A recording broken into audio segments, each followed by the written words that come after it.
उपस्थित हुए साथियों, आपका मैं सभी का स्वागत करता हूं, धन्यवाद देता हूं आपको। आईपीओ वापस लो, वापस लो, आईपीओ वापस लो, वापस लो, आईपीओ वापस लो, वापस लो, आईपीओ वापस लो, वापस लो, आईपीओ वापस लो, वापस लो, आईपीओ वापस लो, वापस लो, सेक्टर से एफडीआई वापस लो, वापस लो, सेक्टर में एफडीआई नहीं चलेगी, नहीं चलेगी, नहीं चलेगी, सेक्टर में एफडीआई नहीं चलेगी, नहीं चलेगी, सेक्टर से एफडीआई रिवीजन सीख करो, सीख करो, रिवीजन सीख करो, सीख करो, रिवीजन सीख करो, सीख करो, रिवीजन सीख करो, सीख करो, रिवीजन सीख करो, सीख करो, सेक्टर से एफडीआई वापस लो, वापस लो, सेक्टर से एफडीआई वापस लो, वापस लो, नहीं चलेगी, नहीं चलेगी, नहीं चलेगी, हिटलरशाही नहीं चलेगी, नहीं चलेगी, नहीं चलेगी, हिटलरशाही नहीं चलेगी, नहीं चलेगी, नहीं चलेगी, हिटलरशाही नहीं चलेगी, नहीं चलेगी, देश हमारा आपका,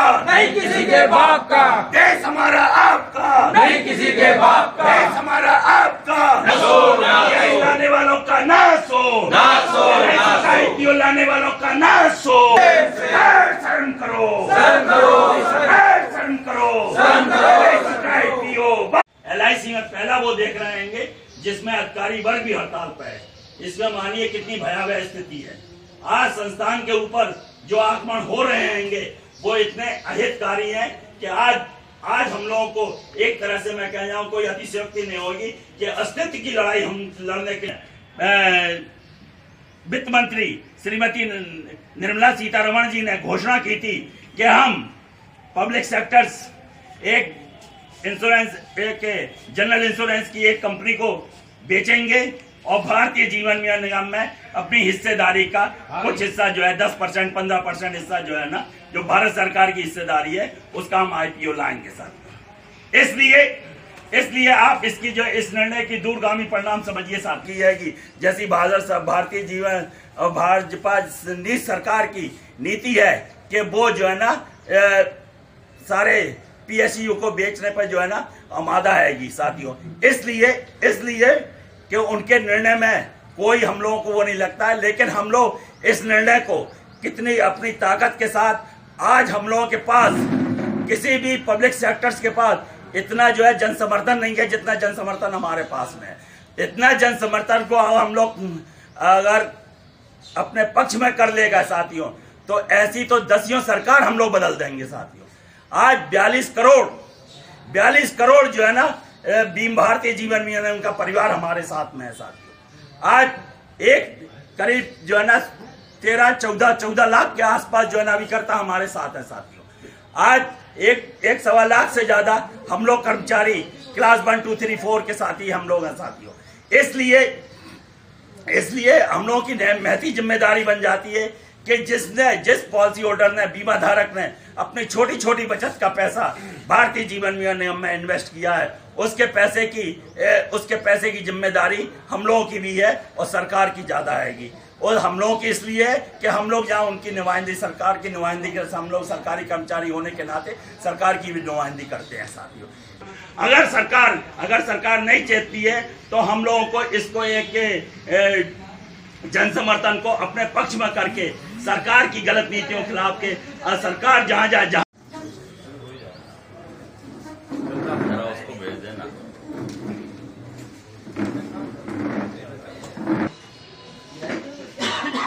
आज हिंदुस्तान भर के पैमाने पर जोनल ऑफिस हो, चाहे डिविजनल ऑफिस हो, चाहे ब्रांच हो, चाहे SO हो, आज जो है टोटल तालाबंदी है, टोटल तालाबंदी साथियों। इसलिए कि भारतीय जीवन बीमा निगम में कार्यरत सभी अधिकारी, विकास अधिकारी और कर्मचारियों के संगठन यूनाइटेड फोरम के राष्ट्रव्यापी आह्वान पर आज हम लोग अपनी प्रमुख मांगों को लेकर जो है ना हड़ताल पर हैं साथियों। हमारी प्रमुख मांग है कि भारतीय जीवन बीमा निगम का बजट सेशन में वित्त मंत्री द्वारा आईपीओ लाने की घोषणा की गई है, उसका हम लोग पुरजोर विरोध करते हैं और भारत सरकार से आग्रह करते हैं, मांग करते हैं कि अपने अनिर्णयकारी अहितकारी, देश के अहितकारी इस निर्णय को जो है ना वापस लें।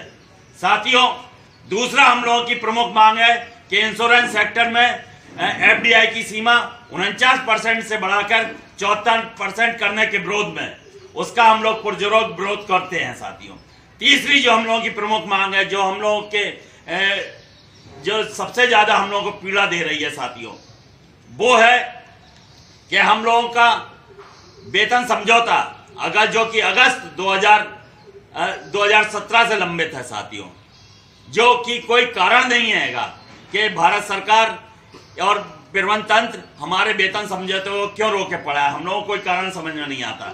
इसलिए केवल और केवल हम लोग जो है ना इतने दिन से जो है ना सरकार से गुजारिश कर रहे थे, प्रबंधन से गुजारिश कर रहे थे कि हमारा जो लंबित वेतन समझौता है वो शीघ्र अतिशीघ्र जो है ना भारतीय जीवन बीमा की पेइंग कैपेसिटी के हिसाब से और उनके हम लोगों की आशाओं आकांक्षा के हिसाब से जो है ना सेटल किया जाए साथियों। इसलिए आज हम लोगों को मजबूर होके हड़ताल पर जाने का ही रास्ता चुनना पड़ा साथियों। इसलिए आज हिंदुस्तान भर के पैमाने पर यूनाइटेड फोरम के राष्ट्रव्यापी आह्वान पर हम लोग सब जो है ना हड़ताल पर है। तो आप सब मेरी आवाज से आवाज मिलाते हुए अपनी आवाज को आवाज दो। यूनाइटेड फोरम जिंदाबाद, जिंदाबाद, जिंदाबाद, यूनाइटेड फोरम जिंदाबाद, जिंदाबाद, एलआईसी का आईपीओ नहीं चलेगा, नहीं चलेगा, नहीं चलेगा, एलआईसी का आईपीओ वापस दो, वापस दो, एलआईसी का आईपीओ वापस दो, वापस दो, एलआईसी का आईपीओ वापस दो। नहीं चलेगी, इंश्योरेंस सेक्टर में एफडीआई नहीं चलेगी, नहीं चलेगी, इंश्योरेंस सेक्टर में एफडीआई नहीं चलेगी, नहीं चलेगी, इंश्योरेंस सेक्टर में। सर, आज हम लोग यहाँ पे किस उद्देश्य से खड़े मतलब एकत्रित हुए हैं सर? देखिए, हम लोग का बहुत एक सिंपल उद्देश्य है कि देश में कुछ इस तरीके से इकोनॉमिक सिनेरियो हो चुका है कि भारतीय जीवन बीमा निगम का विनिवेश करने की तैयारी की जा रही है, उसमें आईपीओ लाने की तैयारी की जा रही है और हमें लगता है कि राष्ट्र के विरोध में ये सारे कदम। निगम बहुत अच्छा काम कर रही है, लगातार सरकार को रेवेन्यू दे रही है, रॉयल्टी दे रही है, उसके बाद भी इसका विनिवेश करने का औचित्य क्या है, ये सरकार ने क्यों कर रही है, ये हम सबके समझ के परे है। हम इसका पुरजोर विरोध कर रहे हैं। हम लोगों का लंबित वेतन है वो आज तक उसका पुनर्निरीक्षण नहीं किया गया है, उसका भी हमारा विरोध है। पुरानी पेंशन नीतियां हैं उसको फिर से इम्पोज कराना है, सरकार नहीं ला रही है। जब हमारे देश के कर्मचारियों का भविष्य ही सुरक्षित नहीं है तो देश की बाकी जनता का भविष्य कैसे सुरक्षित हो सकता है। और बड़े बड़े फाइनेंशियल सेक्टर आप बैंकों को बेचने की तैयारी कर रहे हैं। जब आप सरकार में आते हैं तो आप कहते हैं कि हम सबको बेच देंगे, जब सरकार से आप बाहर रहते हैं तो कहते हैं कि एफडीआई की सीमा कम से कम होनी चाहिए। अब आपने एफडीआई की सीमा को 74% कर दिया है, कल को आप 100% भी कर देंगे। ये तमाम चीज़ों का हम लोग यहाँ पर विरोध कर रहे हैं। उसके लिए सारे एलआईसी के 3 फोरम है, क्लास 1, क्लास 2, क्लास 3, सब के सब एकत्र होकर के एक साथ पूरे देश में हम लोग विरोध प्रदर्शन कर रहे हैं। सर, ये जो सरकार जो आईपीओ ला रही है सर, इससे पब्लिक पे क्या असर पड़ेगा सर? देखिए, सीधा सा बात है कि एलआईसी का सीधा सिस्टम होता है कि एलआईसी के पास जो भी प्रीमियम के रूप में जो इनकम आती है उसको हम लोग कहीं ना कहीं इन्वेस्ट करते हैं। उसके बाद जो उसका प्रॉफिट होता है बोनस के रूप में पॉलिसी होल्डर को वापस कर देते हैं और वो सारा का सारा पैसा जो होता है वो राष्ट्र हित के काम में लगता है। लेकिन जब हम आईपीओ लाएंगे तो जाहिर सी बात है कि 10% या 20% कुछ परसेंटेज जो उसका वो पूंजीपति जो उसमें इन्वेस्ट करेंगे उनके पास पैसा आएगा। तो जो पैसा हमारे पास आना चाहिए था, जो राष्ट्र हित में आना चाहिए था, वो डिवाइड हो जाएगा पैसा, वो प्राइवेट सेक्टर में भी चला जाएगा। जब वो प्राइवेट सेक्टर में चला जाएगा तो जनता के हित का काम हम कैसे कर पाएंगे? आप ये देख रहे हैं कि सामने ये लिखा हुआ कि कम से कम अब तक हम लोग 50,000 करोड़ रुपया पंचवर्षीय योजना में दे चुके हैं एलआईसी के द्वारा भारत सरकार को।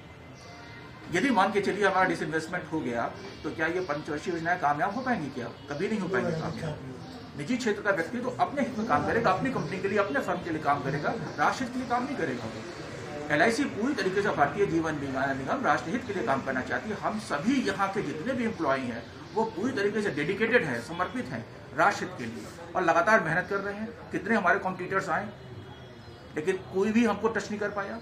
आज भी हम मार्केट लीडर हैं, 74% हमारा शेयर है और 26% में सारे के सारे लोग इकट्ठे हैं। तो ऐसी संस्था को डिस्टर्ब करना एक बहुत ही गलत नीति है सरकार की, बल्कि हमें तो उन्हें प्रोत्साहित करना चाहिए था। तो इन्हीं सब नीतियों की वजह से हम लोग यहाँ पर प्रदर्शन कर रहे हैं और यदि सरकार सचेत नहीं होगी तो ये प्रदर्शन आगे जारी रहेगा। ठीक है, थैंक यू सर।